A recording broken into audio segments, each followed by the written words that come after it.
መብራት ሲቀንስ አስቤዛሽ እንጀራው ሲባዛ በ30 መች መጣ ከደሞዜ ጋር እንዴ? ይሄ በየትኛውም የፊዚክስ ህግ እኮ አይሰራም። በቃ አንስታይን ተሳስቷል ማለት ነው እንዴ? ምን እያረክ ነው? ለበኪራ የተቀመጠው 8 ሺህ ብር ይታል። አትቆርጂ አዲስ ግኝት ላይ ደርሻለሁ። 8 ሺህ ብር የቤት ኪራይ፣ 6 ሺህ ብር ትራንስፖርት፣ 7 ሺህ ብር እራታችንን 30 ቀን ብንበላ አጠቃላይ ወጪው 21 ሺህ ብር ይሆናል።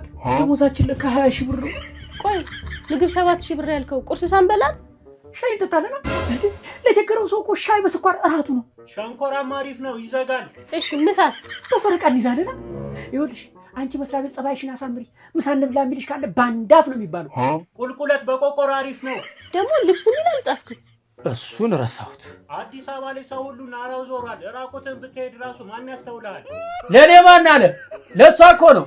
እሷን አለማየት አይቻልም። አንተ ማስመረጃውንም ደምረው። እሺ ሌላው ይቅር ቢያመንስ? ጥሩ ነው።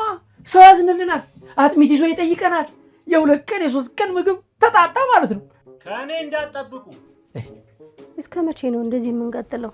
ሐሳባችንን የሚያከብርልን እስክናገኝ፣ መንገዱን የሚጠቁመን እስኪሰጠን፣ በነፃ የሚያማክረን ሊቅ እስክንተዋወቅ፣ ሸኝቶን የማይመለስ እስከ መጨረሻው አብሮን የሚያደርስ፣ የፈጠራ ድርቅን የሚያጠፋልን፣ የፈጠራችንን አድማስ የሚያሰፋልን፣ እምቅ አቅማችንን ወደ ስራ የምንቀይርበት እድል እስክናገኝ እዚሁ ነው የምንገኝ። ታዲያ ኮሜዲያን እሸቱ ይህንን ኃይል የሚያጎናጽፈውን አዲስ ነገር መታችሁ ሰዱ እያለ አይደለም? እንዴት?